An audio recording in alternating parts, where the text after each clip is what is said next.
What up, y'all? You're listening to Sports Talk with Tropp, and I'm your host, Katie Tropp. Well, shit, I got a shit ton of sports to talk to you guys about today. Like, man, it's crazy. We got something from pretty much every single sport here. So let's go ahead and start off with on Monday night. We did have the national championship for the men's college basketball, and it turned out to be mostly a snooze fest. I mean, the first half was decent. It was pretty close for the most part, but then the second half started and UConn just did UConn things, and UConn just smashed Purdue 75-60. Purdue they put up a good fight. Zach Edey played a good first half, but then the second half you could just see that since it was all on him pretty much for that game, it was just too much for him to really just take on. But UConn, they are the defending champs for a reason. They were ranked number one pretty much all season long. You know, they had that long winning streak. I think it was like 21, 22 game winning streak or something like that. They blew everybody out in the March Madness tournament. So, I mean, they won on an average margin of 30 points per game. Other than this game, the national championship game was the game they were pushed to the brink the most. And that says a lot because it didn't seem like they were really that pushed to the brink. But they have talent stacked to the ceiling, so it's not shocking that they were able to take out Purdue like that. But big win from UConn, and that's the end of the men's college basketball season. And that's it was a pretty decent tournament, I would say. It wasn't that great, just because there weren't a lot of upsets this time around. But I mean, overall, UConn did what UConn had to do, and that's what you do to win a championship. And I honestly, though, nobody in college basketball, really in the history of college basketball, has dominated a tournament like UConn did in this one. All right, let's move on to baseball. We had us a week of a lot of crazy games, and there is one team that is on fire right now, and I can't believe it. So let's start with Monday night. We had a crazy game between the San Diego Padres and the Chicago Cubs. The Cubs at one point had an 8-run lead on San Diego, and then in the 6th inning, San Diego just started to get it going and just started to hit the home run, started to get guys on base. And then in the 8th inning, Fernando Tatis walks up to the plate, hits a home run, and it's a 2-run home run, which ends up being the game winner. San Diego walks off. It wasn't a walk-off, but San Diego gets the win 9-8. But it was crazy because, Chicago was just smashing them the whole freaking game. And then all of a sudden, San Diego just gets this second wind in the 6th inning and just really takes off. And I will say, Fernando Tatis, I was wondering how his season was going to go this year, just because the last couple of seasons, you know, he got in the I think it was a motorcycle accident he was in before 2 seasons ago, I think it was. And so he missed the majority of that season. Then last year he missed a good portion of the season due to a steroid due to PEDs suspension. So there was that. And so it's like, is he really that good? Is he going to be able to overcome these injuries? Has he only been that good due to the PEDs? Because that's always a question. Well, so far Tatis is actually having a pretty fantastic season, and that right there capped it off. At least so far this season, he's looking pretty solid. Then on Tuesday night, we had a gem pitched by Tyler Glasnow of the Los Angeles Dodgers in a Dodgers win over the Minnesota Twins 6-3. Glasnow had 14 strikeouts in only 88 pitches. He is the only pitcher ever in the history of the league to do that, to have 14 strikeouts in under 90 freaking pitches. So he pitched a beautiful gem. He has actually been a huge pickup for the Dodgers, which is just crazy because it's like it feels like they get a huge pickup every single year, and Glasnow stepped right into his role and is having a fantastic start to his Dodger career. Then also on Tuesday night, Shea Langoliers of the Oakland A's, and there's not a lot to cheer about for the Oakland A's, but they had something to cheer about on Tuesday night. They got a huge win, 4-3 over the Texas Rangers, and Langoliers had 3 home runs in that game, so big game for him in front of it's really, honestly, sad to see the Oakland A's stadium and how nobody is there. I haven't discussed that they are going to be actually moving to Sacramento for the next couple of seasons. This year is the last year in Oakland for them, and then they're moving to Sacramento for, I think, 2 or 3 seasons. until their stadium in Vegas is built. And, their fans have been doing these stupid, idiotic protests that I've been mocking ever since last year. And they're still acting like big, whiny crybabies. And it is pathetic, though. And I feel terrible for the players on the Ace squad because they play for, like, nobody. There are literally, it looks like 5 people in the stands. I'm sure it's a couple thousand, maybe, a night. But it's sad. It's really sad to watch. And, honestly, that's why they're moving on to Sacramento now at this point, because hopefully they could get 3 more fans in the stands. But I don't know. But Langoliers was able to have 3 home runs, and I'm sure he was able to hear the 3 cheers in the stands. As a matter of fact, I'm sure the cheers from his teammates were probably a lot louder than what was going on in that stadium in Oakland. Then on Wednesday night, the team that is on a roll right now are the Kansas City Royals. I thought this team was going to be trash this year. I did not expect them to do anything. And now it's very, very early in baseball season, so you could start off hot these first couple of weeks and then boom, you shit once the season ends. But right now, the Royals are on fire. So Wednesday night, they smashed the Houston Astros, who just are starting the season off in the complete opposite fashion. This team is terrible to start the season. They got smashed 11-2 on Wednesday night. Vinny Pasquantino actually had a career night. He had a home run and 5 RBI, and the 5 RBI is what was a career night for him. Then last night, they smashed the Astros again. Yesterday, not last night, but they got the win 13-3. Bobby Witt Jr. had 2 home runs and 5 RBI. And Kansas City now has won 7 games straight.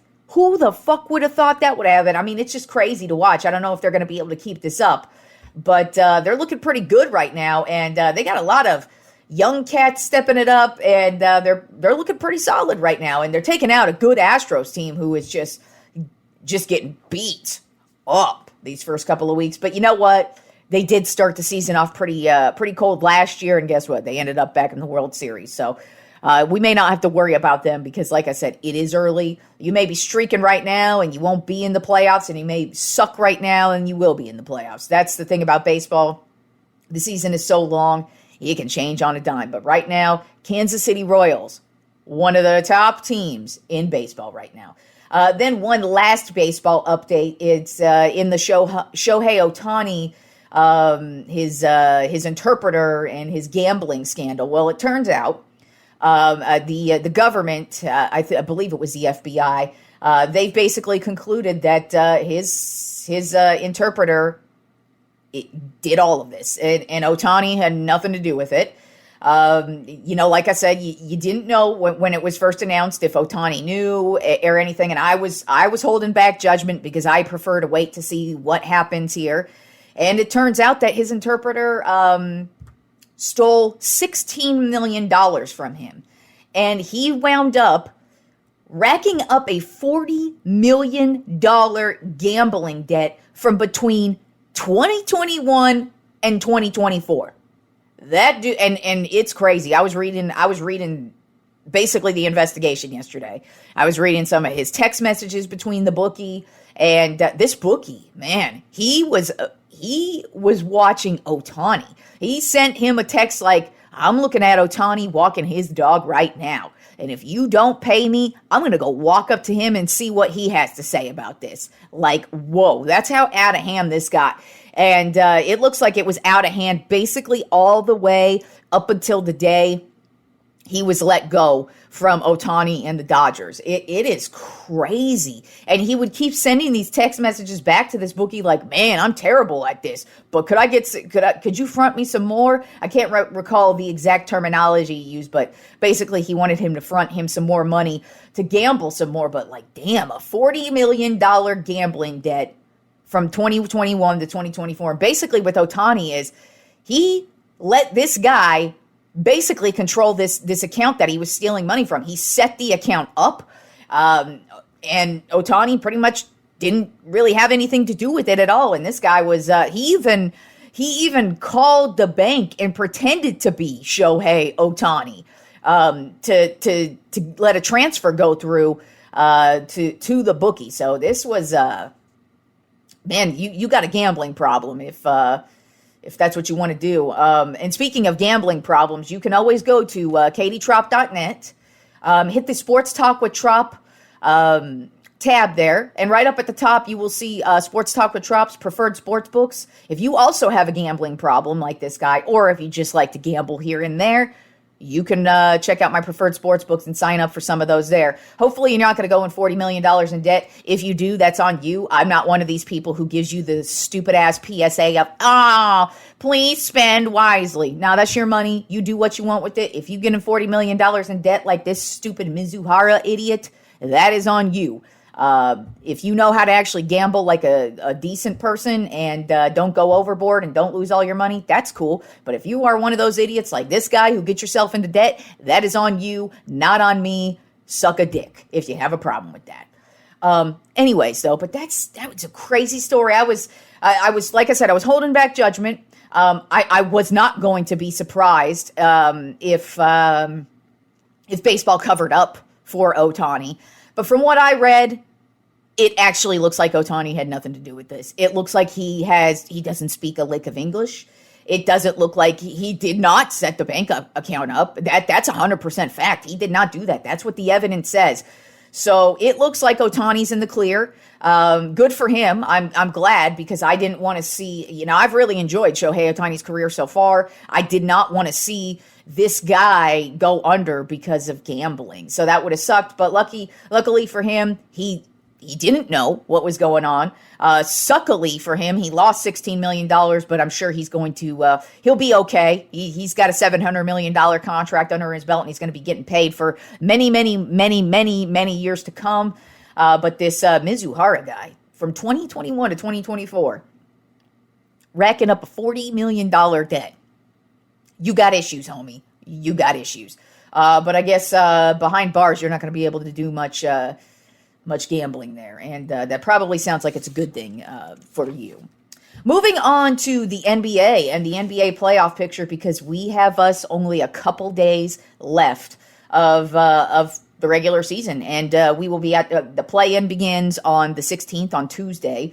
And then the playoffs begin next weekend. So we will be talking playoff matchups here in 1 week. But with that being said, let's see how the playoff picture is looking right now, beginning with the Western Conference. Denver Nuggets have sealed the number 1 overall seed. What a shocker there. Number 2 right now, Minnesota Timberwolves.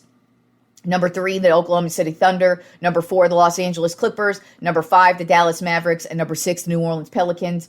The play-in, as it stands right now, the Phoenix Suns are the number 7 seed. Sacramento Kings are the number 8 seed. Golden State Warriors are the number 9 seed. And my stupid-ass Lakers are the number 10 seed. Man, they just... such a disappointment. But I'm just kind of... what's keeping me hopeful with them is that last year they were in the play-in, didn't look like shit was going to happen, and they magically made it all the way to the Western Conference Finals. So we'll see what happens there, but not happy with what I'm seeing from them the last couple of weeks. Then turning to the Eastern Conference, of course, the number 1 overall seed, the Boston Celtics. Number 2 seed, the Milwaukee Bucks, who are slowly starting to lose their grip on that number 2 seed, because the number 3 seeded Knicks got a big old win against the Celtics last night. And now they've moved up to they're the number 3 seed, but they aren't far behind. They win out these last 2. I think it's their last 2 games they've got. They win them out, and the Bucks don't. The Knicks will have the number 2 overall seed. Number 4 seed right now, Cleveland Cavaliers. Number 5, Orlando Magic. And number 6, the Indiana Pacers. On the play-in side of things, number 7 seed, the 76ers. Number 8, Miami Heat. Number 9, the Chicago Bulls. And number 10, the Atlanta Hawks. So like I said, we will be talking playoff basketball here all next week. So looking forward to that. Then a couple of NFL updates. Nothing that has to do with the game per se, just really a current player and a past player. Let's begin with the current player, being the wide receiver of the Kansas City Chiefs, Rashee Rice.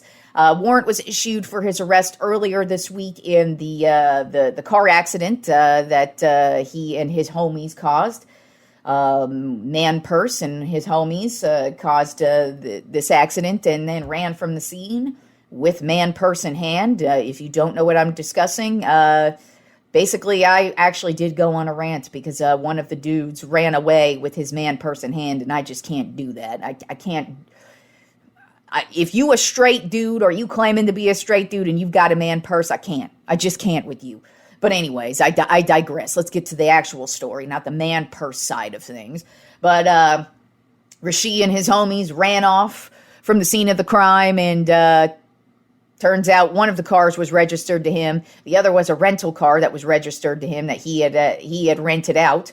And they caused a car accident, ran from the scene. Luckily, nobody was killed in this, but a warrant was issued for his arrest. He turned himself in yesterday. He has been released on bond, of course, but he's facing, I believe, 8 felony charges right now.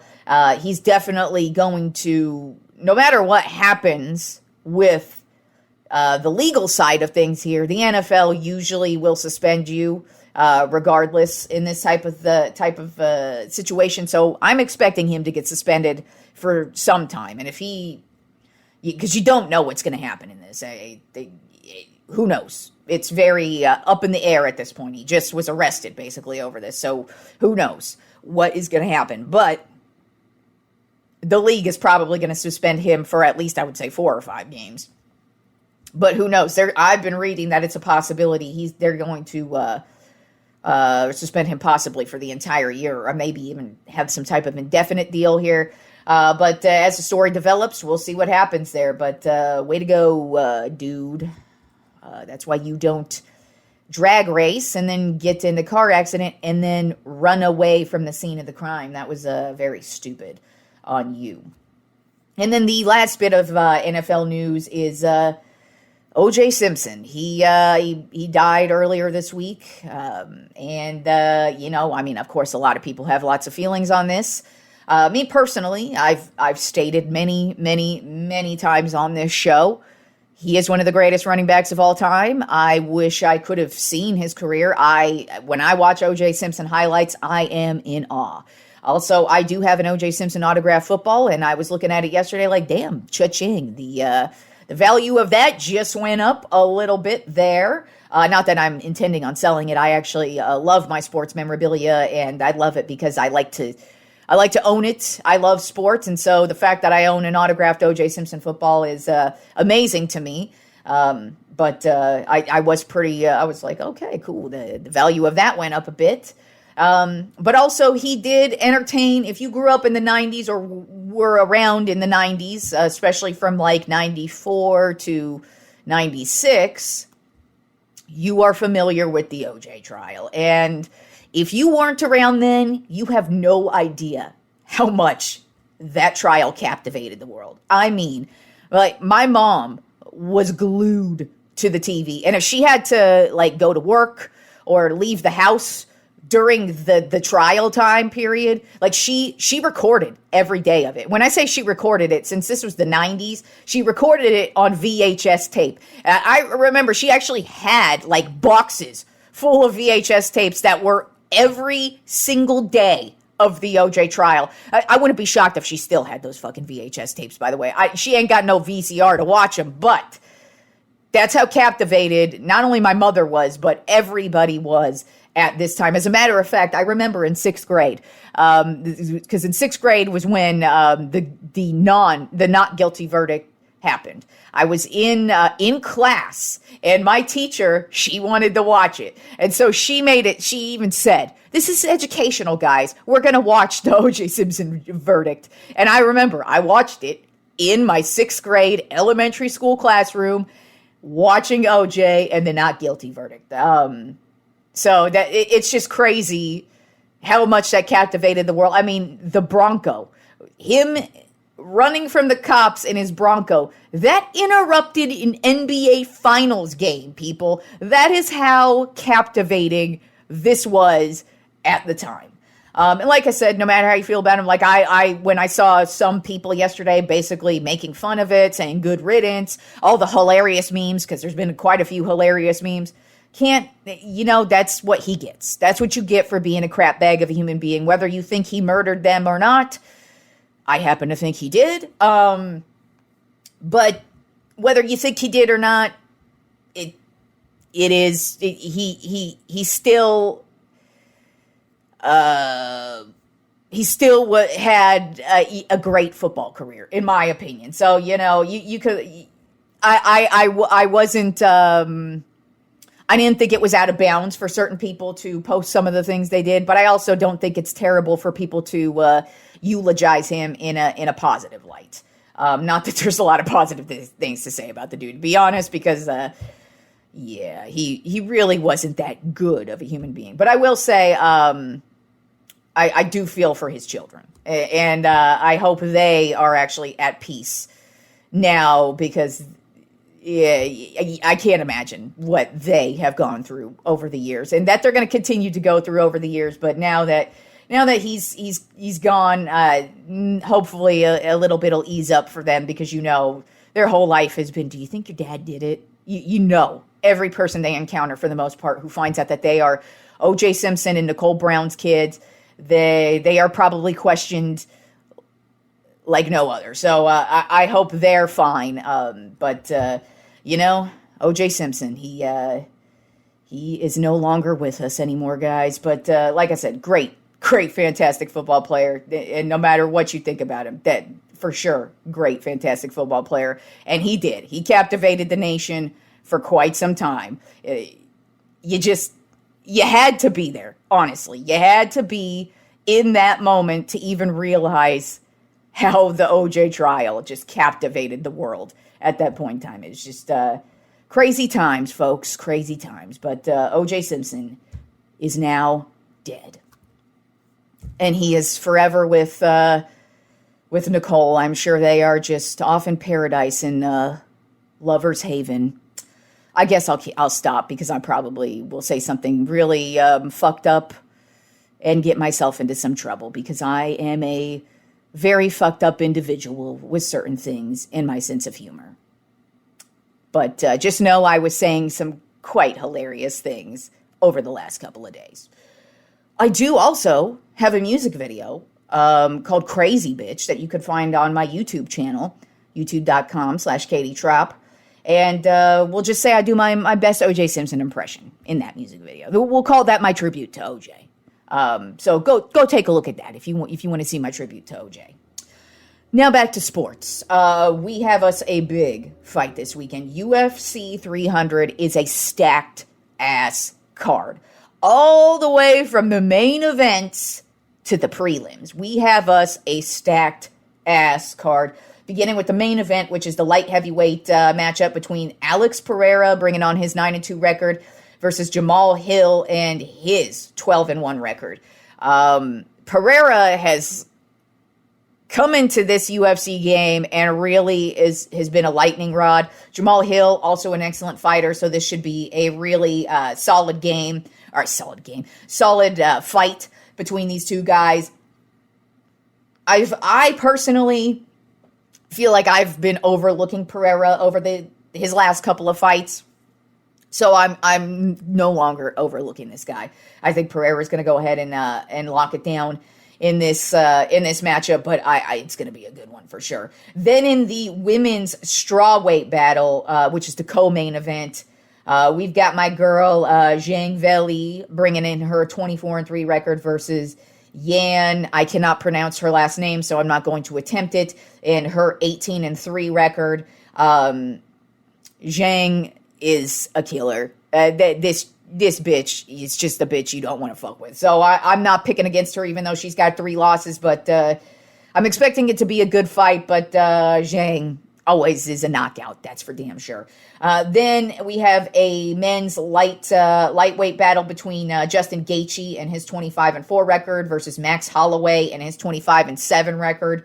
We'll see how that match goes. The two of them are obviously by their records, you could see they're pretty equal fighters. But it should be a very interesting fight. And then another lightweight battle is between Charles Oliveira and his 34-9 record versus Armin. Can't pronounce that last name, and his 21-3 record, so that should be a good one. And then in the preliminaries, the featherweight matchup, which is just crazy because Aljamain Sterling was just, recently a title holder, but that just goes to show, man, you lose your belt and you could start to fall off in the rankings and everything. And so here we are in the prelims. We got Calvin Kattar in his 23-7 record versus Aljamain Sterling in the featherweight matchup in his 23-4 record. It's just crazy because, this guy just had the title and just recently lost the title, and now here he is in the preliminaries. That's just how it goes. And then the last interesting matchup, I would say, in UFC 300 this weekend is also another preliminary one.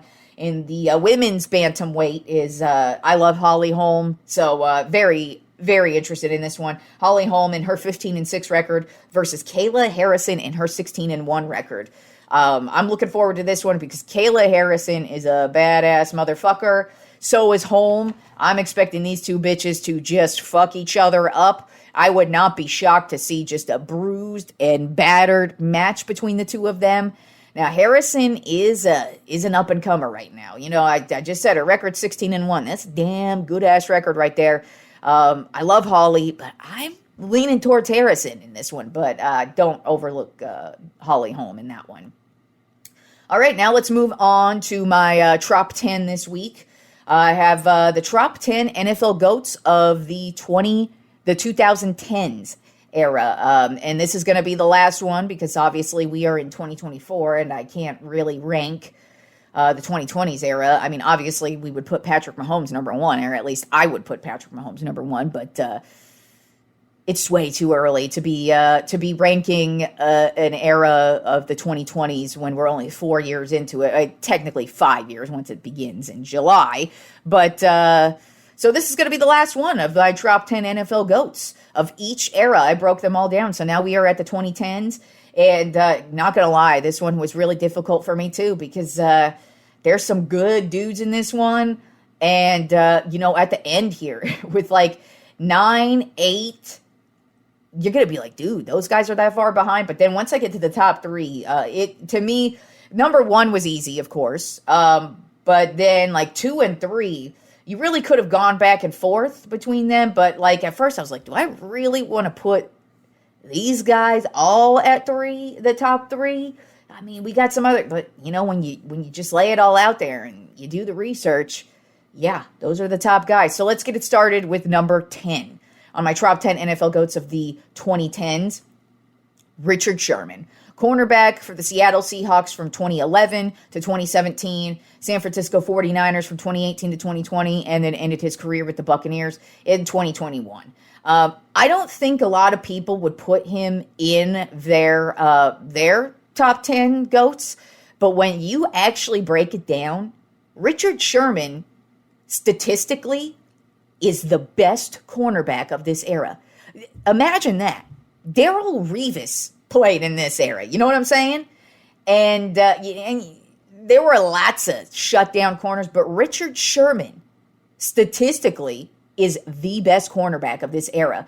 I mean, he locked it down. He is a tough dude to make a catch on. He, of course, won Super Bowl 48 with the Seattle Seahawks. He is a 3-time first-team All-Pro from 2012 to 2014.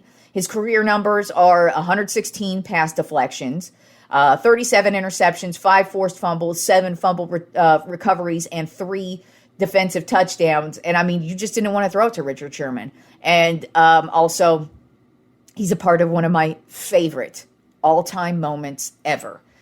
Because I've always loved Richard Sherman because he's the world's biggest shit talker and he can back it up every single time. And in his heyday, when he was a 3-time first-team All-Pro, that Seattle Seahawks defense was motherfucking amazing, and Sherm was the top dude on that team. And I will never forget because they had some battles between the Seahawks and the Niners. And there were a couple playoff games, but my favorite, Aaron, it's a last-minute play, a last-second play, Richard Sherman on Michael Crabtree. And Sherman would win that matchup every single time. And I remember before this particular playoff game, Sherman's talking shit all week. Michael Crabtree ain't shit. You can't do nothing. Well, Michael Crabtree wasn't shit.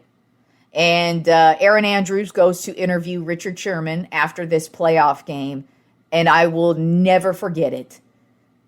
So, Sherm, how does it feel? Whoa, whoa, whoa, whoa, whoa. Don't you put that sorry-ass Michael Crabtree on me. That's what you get. That's what you get with that sorry-ass Michael Crabtree. And he just goes off.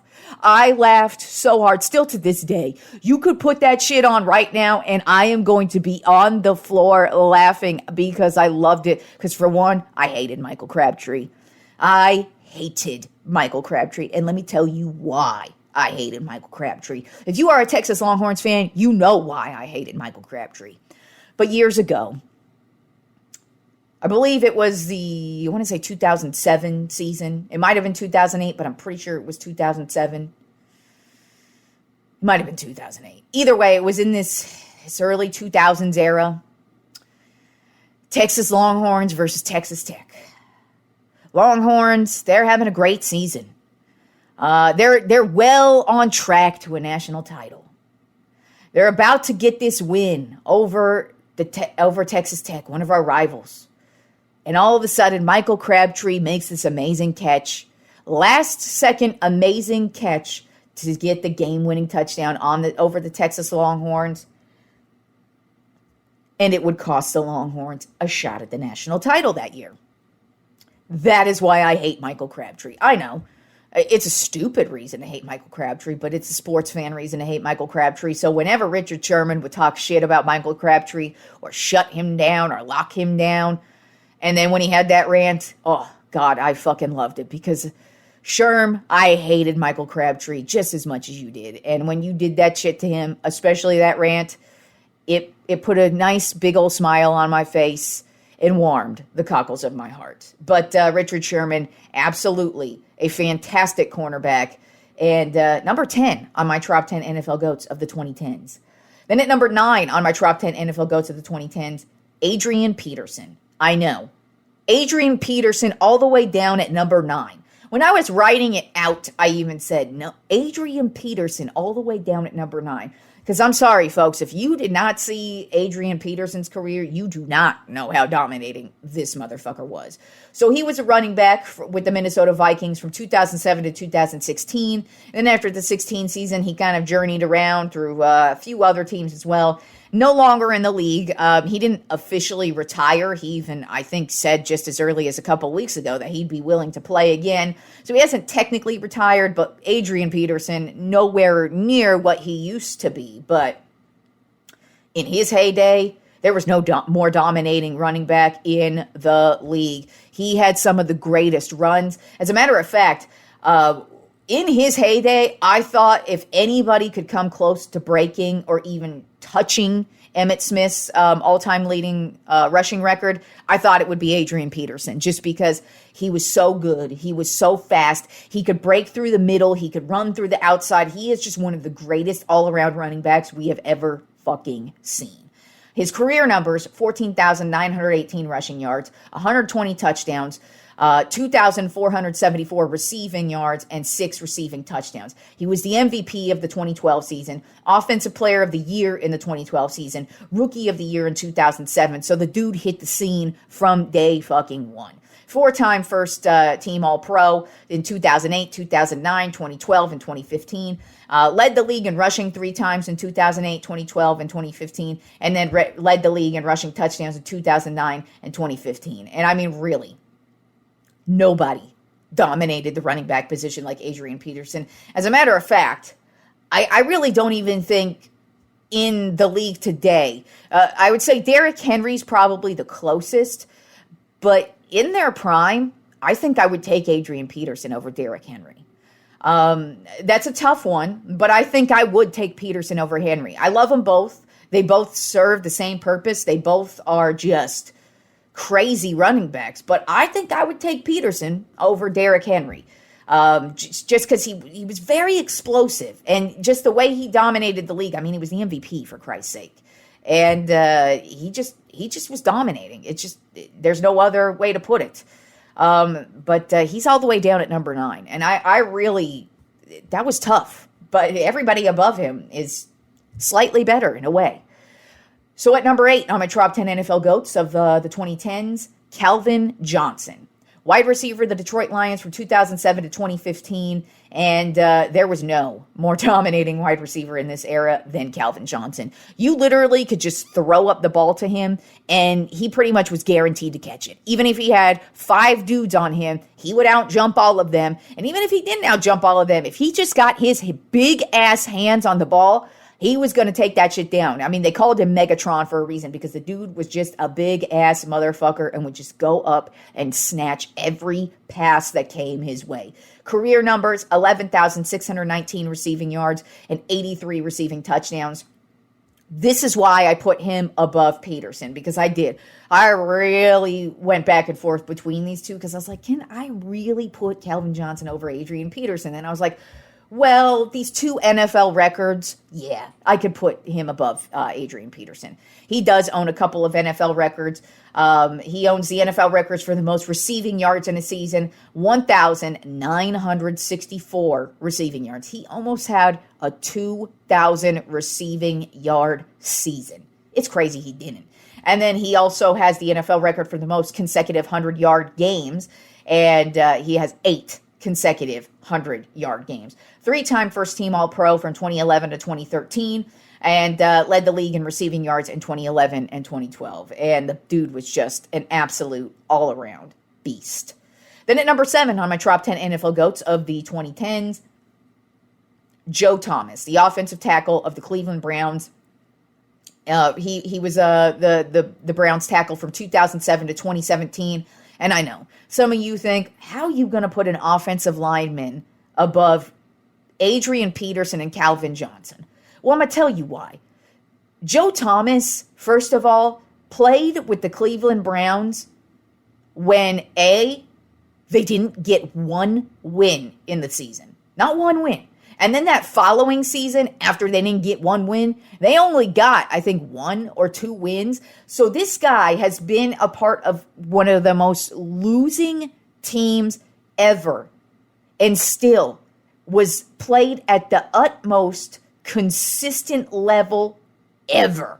He played and started every game he ever played in. 167 games played, 167 games started. That is practically unheard of. He also owns an NFL record for the most consecutive snaps ever taken. 10,363 consecutive snaps taken. He is a 6-time first-team All-Pro from 2009 to 2011 and then 2013 to 2015. The level of consistency at the offensive line position is Joe fucking Thomas. And I have no issues putting him above Adrian Peterson and Calvin Johnson. Even though those two were so dominating, you got to show some love to the offensive line, especially when you played for such a terrible-ass team. And he never complained. He was happy. He's still happy to be a Cleveland Brown. Now, obviously, he's not in the league, but I mean, he still reps the Browns because he played for them his entire career. But yeah, Joe Thomas was the epitome of an amazing offensive lineman.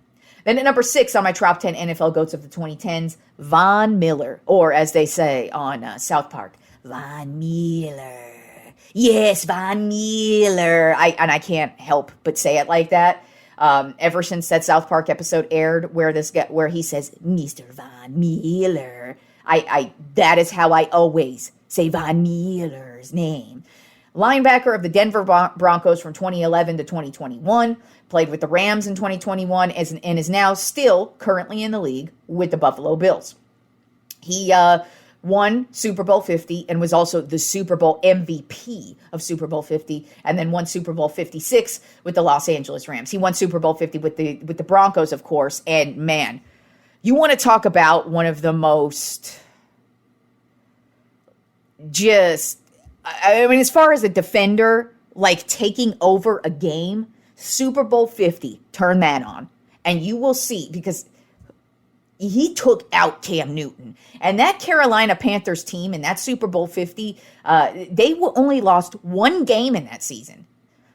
Cam Newton he just went off. He had some of the most amazing games. He was the MVP of that year. He could not be stopped.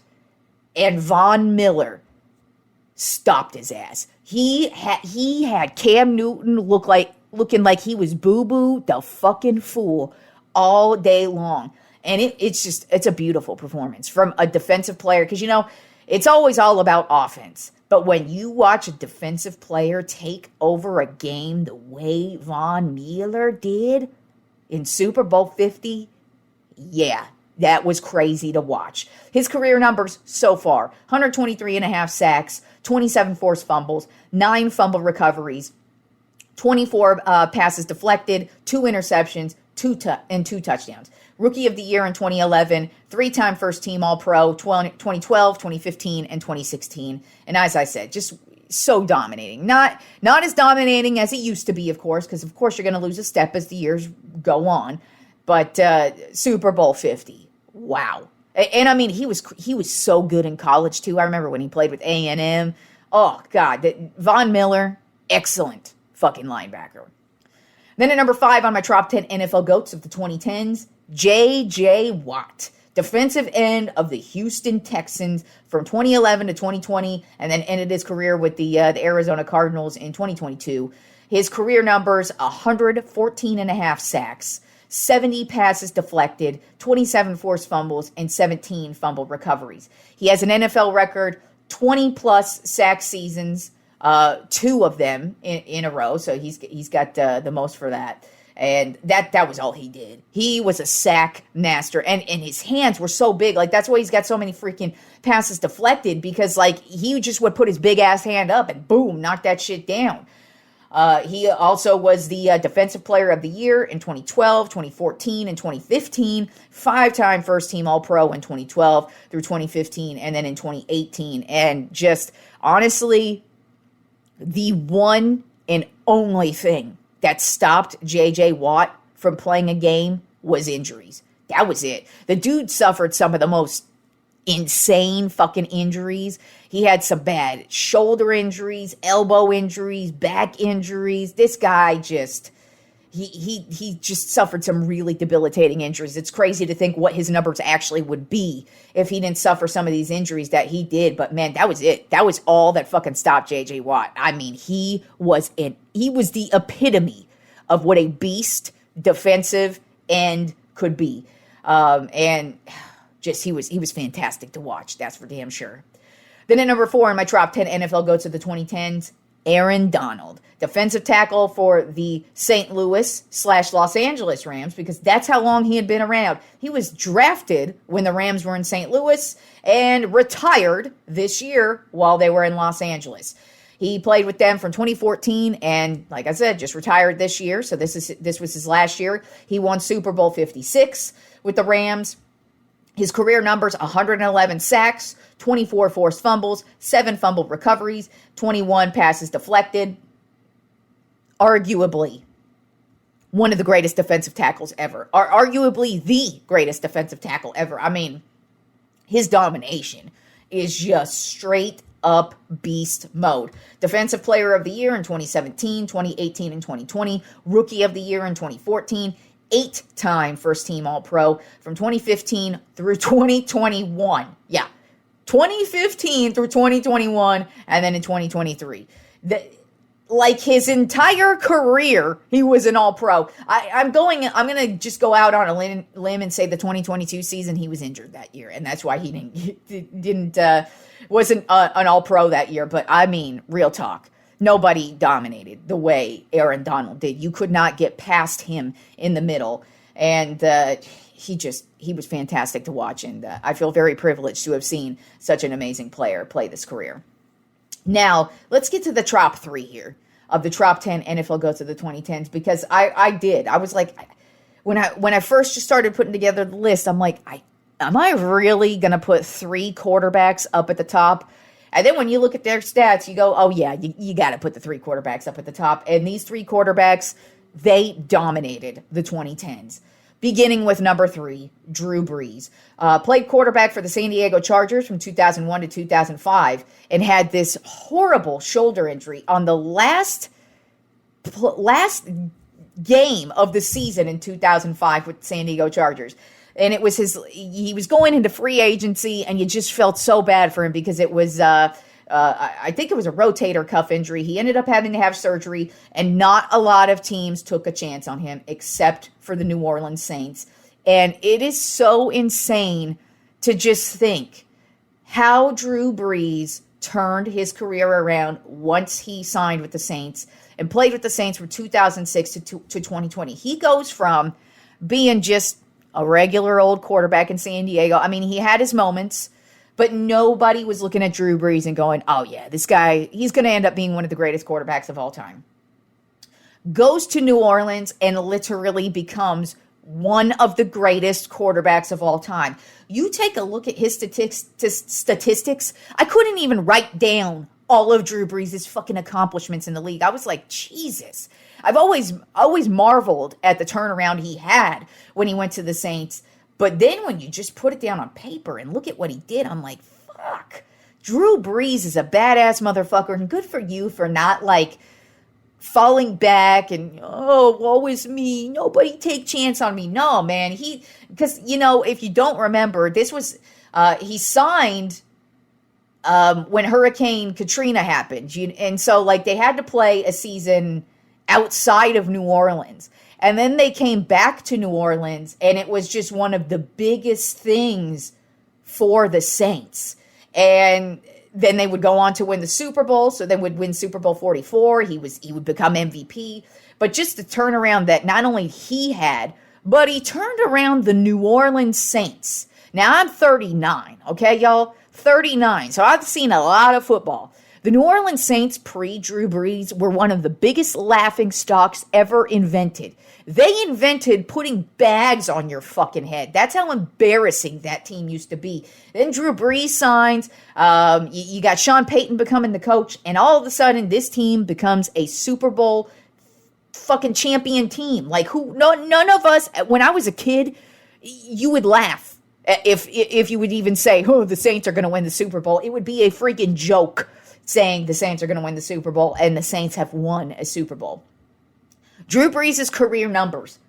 Passing yards, 80,358 passing yards, 571 touchdowns, 752 rushing yards, and 25 rushing touchdowns. Here are a few of Drew Brees' NFL records that he owns. Most highest completion percentage in a season with 74.4% completion percentage in 2018. Then he also has the highest completion percentage in a game with 96.7%. Then he also is tied with Peyton Manning for the most TDs in a game with 7 touchdowns scored in a game. He also has an NFL record for the most touchdowns thrown in consecutive games. He had 54 straight games with a touchdown. 54! What the fuck? And then the most 5,000 yard seasons. 5. Drew Brees had 5 seasons where he passed for at least 5,000 yards. How crazy is that? And then he was also Offensive Player of the Year in 2008 and 2011. But I mean, honestly, Drew Brees just turned around his career and he turned from a chump to a guy who was just going to be a journeyman, who probably was going to go back up some people and then just, go nowhere. Turns into a Hall of Famer. Like, how crazy is that story? Then at number 2 on my top 10 NFL GOATs of the 2010s, Aaron Rodgers. Was quarterback of the Green Bay Packers from 2005 to 2022, and then, of course, was with the New York Jets this year, but only managed to make it through 5 snaps because he unfortunately tore his Achilles tendon at the beginning of the season. But he is still in the league. He did win Super Bowl 45 with the Green Bay Packers and was Super Bowl MVP. His career numbers so far, 59,055 passing yards, 475 passing touchdowns, 3,466 rushing yards, and 35 rushing touchdowns. Right now, he's got an NFL record of the career passer rating. His career passer rating right now is 103.6. He also has the NFL record for the highest single season passer rating at 122.5. That was in the 2011 season. And then also the lowest interception percentage in which was 0.3. 0.3% is how many interceptions he threw in the 2018 season. And that's the thing with Aaron Rodgers. One of the most accurate quarterbacks ever. And he also just makes it seem easy. There are so many times I've watched an Aaron Rodgers game and I'm just like, does he even like try when he's passing the ball? It's like he just like, boop. Yep, I passed it. Yeah, I just threw it all the way across the field. And it kind of feels like there's at least 5 times where he has just won the game on the final second of the game. And it's like, whoa, how do you do that? And he does. He has so many games like that. He's a 4-time NFL MVP. He won the MVP in 2011, 2014, 2020, and 2021. 4-time first-team All-Pro, 2011, 2014, 2020, and 2021. And just still doing it. I mean, obviously, it's going to be interesting to see what happens coming back from an Achilles injury, because that is not easy to come back from. But he is a fantastic quarterback and absolutely dominated the 2010s era. Obviously, he won 2 MVPs in 2020 and 2021. So he still bleeds over into this era as well. But like I said, nobody is more accurate than Aaron Rodgers. Nobody is able to make, some of the throws he makes, it's just marvelous. I mean, the dude he was born to throw a football, and he does it perfect. And then at number 1 on my top 10 NFL GOATs of the 2010s, the only repeat from the previous list is, of course, Tom Brady. Quarterback of the New England Patriots from 2000 to 2019, and then played with the Tampa Bay Buccaneers from 2020 to 22. And I'm not going to continue to rattle off on all the Tom Brady stats, because not only did I do it the last episode, but I've done it about at least 5 other episodes where I talk about him. And honestly, I feel like at this point, we all get it. Tom Brady is the greatest of all time. 7-time Super Bowl MVP. That cannot be overlooked. 3-time NFL MVP. The guy is just money. One of the greatest comeback players of all time. You know, he if he was down, didn't fucking matter ever. You could never count Tom Brady out.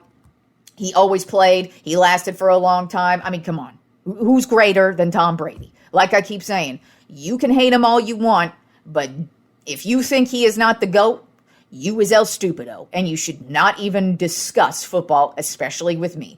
But yeah, like I said, I'm not going to rattle off on all his stats, because I feel like at this point, we already all know Tom Brady owns just about every single fucking stat you can own in the NFL.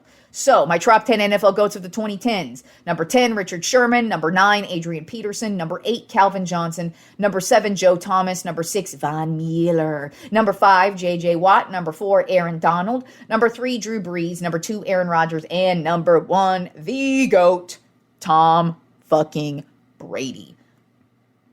And then also, that's crazy.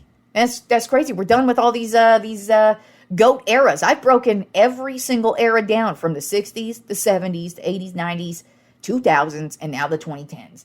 Did it all. And it was fun. It was fun as hell to kind of look up the stats on these guys and see what their careers were like on paper. And it really is very eye-opening once you actually start to do the research on each player and try and break it down like this. Now, let me say, there is going to be a programming note. Usually, I have shows on Monday. Well, guess what? This weekend, I'm going to see Madonna. I'm going to see her on Sunday and Monday. She's coming here to Austin. And on Monday, I've got to work, and I don't think I'm going to have enough time to get a show done. So I'm going to go ahead and push my Monday show to Tuesday. So we are not going to have a Monday show. We're going to have a Tuesday show instead, because, bitch, it's Madonna. And that's just, it is what it is. Okay, y'all? So enjoy this great weekend of sports. And I will talk to you fools on Tuesday.